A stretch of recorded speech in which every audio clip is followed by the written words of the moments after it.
Hey, I'd like to welcome you to another episode of Mission Matters. My name is Adam Torres, and if you'd like to apply to be a guest in the show, just head on over to missionmatters.com and click on Be Our Guest to apply. All right, so today's guest is Sharissa Sebastian Deppen, and she's founder of Leadership Mastery Alliance. Sharissa, welcome to the show. Thank you so much for having me, Adam. I'm excited to get started. All right. So, what a great topic today. So, helping introverted servant leaders have influence, impact, and the elusive for some work-life balance. So excited to get into this. And just to get us kicked off, we'll start this episode with our Mission Matters Minute. So, Sharissa, at Mission Matters, our aim and our goal is to amplify stories for entrepreneurs, executives, and experts. That's our mission. Sharissa, what mission matters to you? I think you did already a phenomenal job of touching on the key elements of my mission, and that is helping introverted servant leaders really thrive in the world, not just in the workplace, but having the ability to do work that matters, but also connecting that with that work-life balance and being able to just, enjoy life and get the most out of it while making a difference and doing the work that really counts.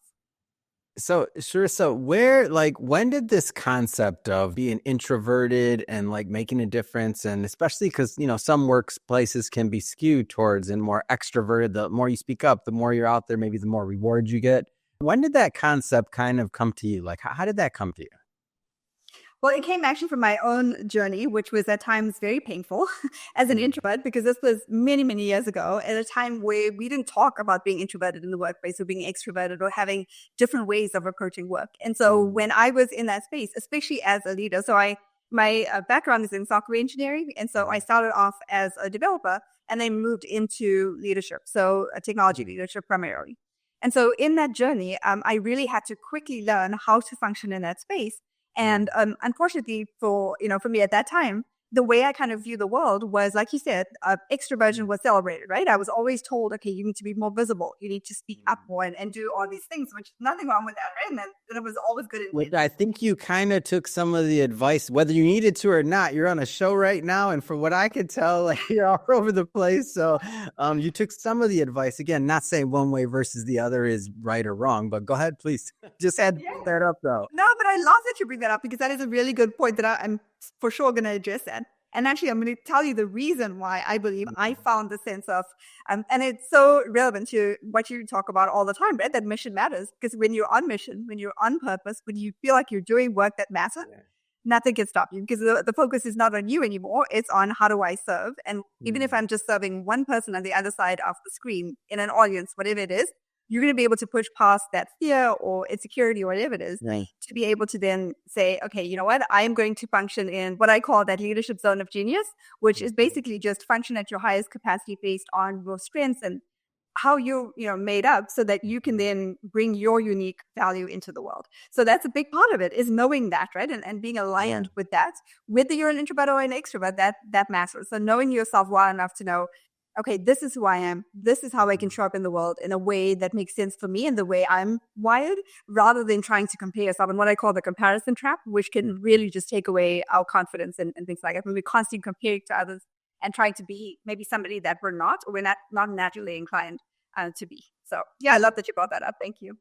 Yeah. And so looking at yourself, and I'll say, you've been doing this for a while now, and you've coached a lot of different people. What do you find that people are getting, when does somebody come to the thought process of, what, I need to work on this, or and not saying them as a person, but if they want to match maybe some of their goals, because it's sometimes easier to make some changes in yourself than it is to try to change a Fortune 500 company, if that's their culture, right? Like that. And it's been around 100 years. There's different battles to fight, and I'm not discouraging anybody against going after that battle. I'm just speaking for myself here, but it's kind of hard to do. So when does somebody come to that moment or that point where they're like, you know what, maybe I should work on this a little bit? Yeah, and that's such a great question, because it really is a personal decision and journey. So even if you come, so I have a lot of companies that I work with who will sponsor, their employees to go through a coaching program or something like that. But if that person does not make the personal choice to engage in that coaching program, it's not really going to help that much, right? So we have to come to that place where we, first of all, know that there's either a need or there's something we're aspiring to, and then recognizing that there's support available and not being afraid to say, you know what, I'm going to take the help that I'm being given, or I'm going to seek the help to be able to whatever it is, right, that you want to achieve, whether that's some areas you want to work on, whether it's a specific goal you have in mind. So I think it has to be a personal decision. And the other part of that is you have to focus on what you can control versus what you can't, right? You just made it such a point that yes, we could try to boil the ocean and we have, some part to play in that. But at the same time, trying to work or focus so much on what we can't control is not really going to help much. But if we look at ourselves and go, okay, what can I do? Or how can I function in the best possible way? Or how can I achieve some of the things that are important to me? It's going to have a ripple effect ultimately, right? If we align with that.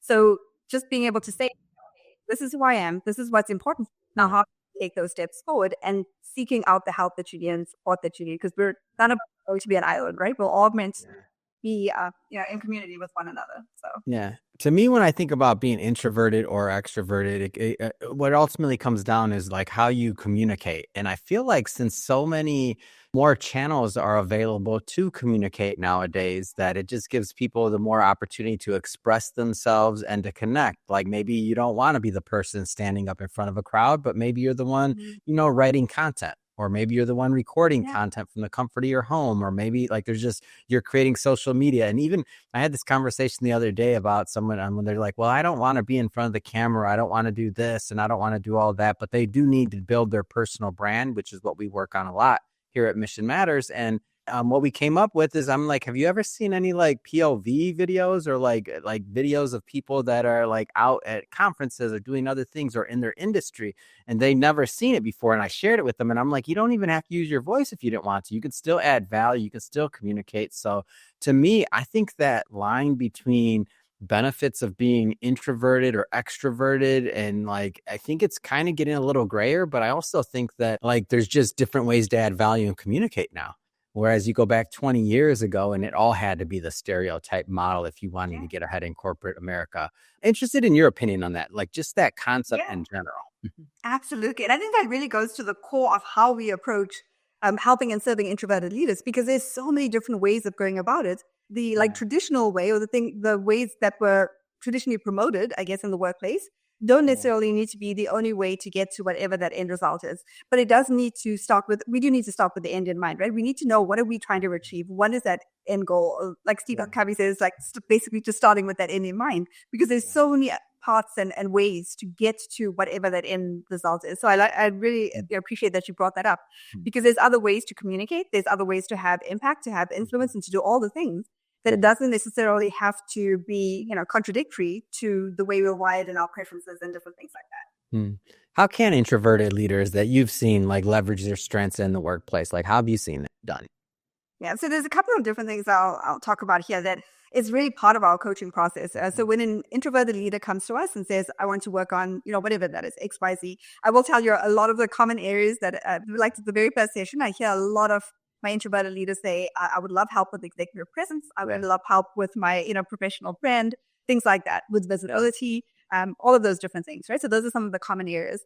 So when they first come in, one of the things I like to start with is the why. So what is, kind of going back to what I was talking about before about that end goal. Why are you trying to achieve that? Why is that so important? What is the end goal? Like, what is it going to feel like? What is it going to look like when you've achieved that end goal? And why is it so important that no matter what obstacles or challenges come in the way, you're going to be able to push through it and get to whatever it is that is that important to you? So it actually goes back to mission as well, right? So being really aligned with work that is important, work that matters to you, because it's so much easier to work towards something where you have a sense of purpose and you feel a sense of ownership in whatever area it is that you're in. So I would say that's the one thing. And the other thing is knowing yourself really, really well. So what I mean by this is that concept of leadership zone of genius. So when I talk about leadership zone of genius within my coaching practice, what I mean is being really clear on what makes you unique, what makes you you. So your strengths, your passions, your interests, the way in which you communicate the best. So there's so many different things that make that up, but basically just understanding who you are. It can also be your belief system, your values. There's lots of different elements to this. Because once we can really put a spotlight on the things that make us unique and show up in a world from that place, we have so much more confidence, right? We're like, wow, I can really just own who I am, own my space, and own my mission, and then go from that place. Because whether you're an introvert or extrovert, when you do come from that place, you just have the ability to connect with the right people and to communicate in a way that's more effective. So that's what I would say. Those, there's so many other things that go into that, but top of mind, like those are the two things that I would say really makes a difference when it comes to having that impact. Yeah, and I think when as people kind of go through and find their space, like especially let's talk about somebody's already in the leadership role, right? So let's say you've already been rising the ranks, and now as you're more and more visible, you're now maybe not managing a team of like 10. Now maybe you're over a department, or maybe you're over a region, and your responsibilities and more of the spotlight that you might not be comfortable with might be shining on you because of the quality of your work. Like, how do you help those leaders? I'm always curious about that. Oh, that is also really good because it is a mindset shift as well. Yeah, it is Well, you're not easy. for sure. No, definitely not easy because when you're used to functioning at a certain level and maybe you Yeah. have some level of mastery, right? Just because you've been doing it for an extended period of time, you've invested time and Yeah. effort to learning and training and all those things. And now you have to elevate, right, to that Mhm. next level. So people might actually not even recognize you're pretty introverted because you're so good with your team and everybody loves you and they know you in your department. So you've created your own little bubble or, there. So they may not even know. Right, exactly. And actually, that speaks to the power of introverts, right? There's a Hmm. quiet strength that introverts bring to the table where they can still have that level of impact and influence, but they don't need to be always the loudest person in the room or, whatever it is. Yeah. But just to answer your question about like how to really elevate, first of all, you have to be aware of what the expectations. So, what is expected of you, both from yourself personally, like who do you want to be in that next level of leadership? What kind of leadership identity do you want to own, and how do you want to be remembered? So we talk about that in terms of leadership legacy as well. So that as you navigate leadership and as you go to the next step, being really clear on what makes you that valuable leader, and then how do you want to show up at that next step? It can either be based on other leaders maybe that you admire. It can be based on your own leadership zone of genius. And knowing that no matter what happens, because there's going to be challenges, right? Leadership always comes with some level of challenge and uncertainty and all these different things. But when you can function from that place of, okay, I know I'm grounded in who I am, the type of leader that I want to become, and you align your values with your leadership zone of genius, and then also your decisions and how you show up in the world and how you want to communicate, it just makes it so much easier to function at that next level. But then there's this other component of strategy, right? So when it comes to the day-to-day work, that shifts and changes as you move up into different levels of leadership. So if you like you said in your example, you're not running a department, well, that organization structure is going to look a little bit different, right? So you're going to have leaders that are now senior leaders or leaders who are leading others. And so you do need to shift your focus to, okay, now how do I support this level of leadership, right? Versus maybe you're supporting individual contributors before that in the past and things like that. So you do have to be very clear on what you bring to the table as a leader, but also pay careful attention. Introverts actually tend to be really good at this, at having empathy, active listening, all of those things. So understanding the people who report to you, understanding their own strengths, what they bring to the table, and also understanding where they need your support the most is going to be really, really important. Because sometimes as leaders, as we elevate ourselves, it's very easy to get too much into the weeds and have that tendency to like go back to our comfort zone. But when we really focus on what is the expectation of me at this level from myself and from others, and then how can I best support the leaders that are like one level below me in my team so that they are then equipped to support the rest of the team, I think it makes all the difference. So there needs to be alignment across the board, but it needs to start with our leaders being really grounded and clear on who they are, what they bring to the table, so that they can lead from that place.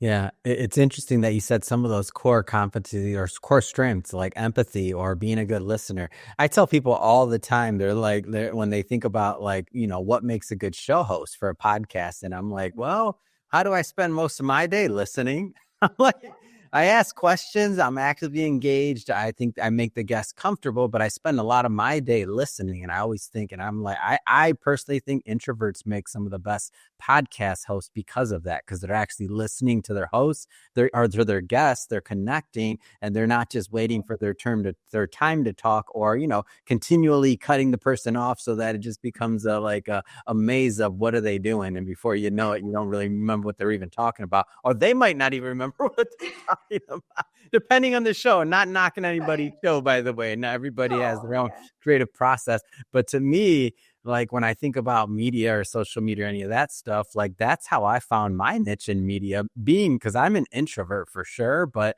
I'm a trained extrovert. Like when I get on stage, it's a different person that comes out, right? Then there's lots of trained extroverts out there that are much higher levels and different in different levels of entertainment, by the way, that they put on it. They create their own character, and when they're out doing their work, that's what they're doing. So to me, I think some of those skills and those skill sets become super interesting when you think about what that brings to the business and to the workplace on the day to day. As you're working with, I'm curious about like the level, who typically is a good fit for working with you and your team. So are you working with C-suite? Are you working with management? Are you working like in group settings or individual? Like give us a little bit of meat on the bones of like what you're doing day to day. Happy to do that. So most of the people that we work with within the company is mid-tier leadership all the way up to C-suite. So, but most of our clients fall in the category of leadership, well, management to senior management. So all the way up to VPs, and then we do coach at the C-suite level as well. So the majority of them are either seasoned managers, so not a whole lot of brand new managers, but at the same time they fit in that middle tier of senior management all the way up to executive leadership and management.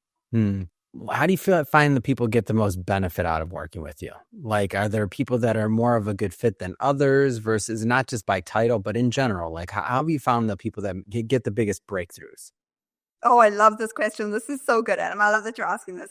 So there are a couple of things to kind of keep in mind to even evaluate with if you never had coaching before, or if you're trying to figure out, is this a good time for me to engage in a coaching process? And that's not even just working with us. This is just in general. There's a couple of tips that I would love to share as far as whether to know if you are coachable. So the one thing is, and also you don't even have to have clarity on exactly specifically what it is that you're trying to achieve. Your coach can help you to figure that out. But you do need to be coachable in the sense that you need to be open to the coaching process. It's not always going to be easy, meaning that it doesn't mean that it can't be fun and enjoyable. Yeah. But when I say it's not always easy, meaning there might be topics that we discuss, or there might be like deeper coaching work that happens to uncover some of the things that could be holding you back, for example, right? So coaching is going to put a spotlight on different perspectives, different ways of engaging, different ways of thinking about different situations to basically help you to navigate and to help you get to where you want to go. So you do need to be engaged in the process. That's the one thing. The second thing is consistency with coaching is key.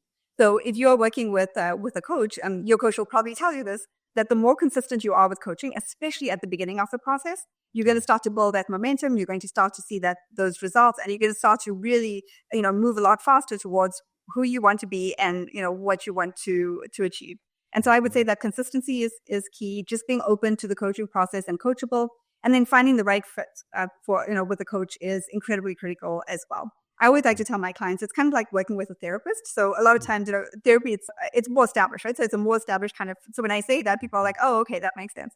So like with working with a therapist, you do want to make sure that you find the right fit. Otherwise, it's very difficult to really open up and be vulnerable and that kind of thing. So with a coach, it's no different. You want to find the right fit. You want to make sure that that person is aligned with where you want to go, and they're able to support you. They have the experience supporting people maybe who are similar to you, who have achieved similar things, that kind of stuff. So finding the right fit, don't hesitate. Like if you feel like, okay, I've engaged with the coach, but I'm not sure if it's working, of course, have that conversation with the person that you're speaking with. But at the same time, never stop looking for the person that's going to be the right fit, because that is really important to the coaching process, because it does require a level of openness and vulnerability from your standpoint as a client.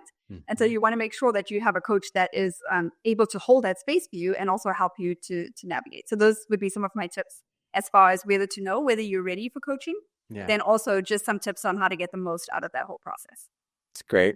Well, Sharissa, this has been a lot of fun having you on the show today and learning more about you and Leadership Mastery Alliance and what it looks like for an introverted leader to really, make great contributions and be recognized for their work. I think it's awesome, the work you're doing. That being said, what's next? I mean, what's next for you? What's next for Leadership Mastery Alliance? Oh, well, our mission at Leadership Mastery Alliance is basically just to help and support as many introverted servant leaders as we possibly can. And I know we didn't touch on that piece, lots. I'll touch on that right now. When I talk about introverted servant leaders, these are just people with a heart to be able to serve and help and support their teams. And they're very people-focused leaders. And so that's our passion, is to help people that are just want to, that are so mission-driven, they want to help out, they want to make a difference in the world. And so really our goal is to reach as many introverted servant leaders as possible to say, you know what, you are not alone in this. You can absolutely thrive. You can absolutely feel so energized by the work that you're doing without feeling drained. And there is a place for you in this world, and you have incredible, unique value to be able to provide in a way that can feel really good to those introverted leaders. So that's our mission. And that's why we do the work that we do every day. And Sharissa, how do people follow up? How do they learn more? How do they connect with you and your team? Thank you for asking that. So first of all, if anyone is listening, if you've had any questions on anything we've talked about, please feel free to reach out to me at info, that's INFO, at leadershipmasteryalliance.com. if you want to find out more about the work that we do at Leadership Mastery Alliance, you can go to the website is leadershipmasteryalliance.com. And then also, I would love to connect with you on LinkedIn as well. So if you are on that platform, I share a ton of like free resources and information, all kinds of things on there. There's also a free training on my website for introverted server leaders.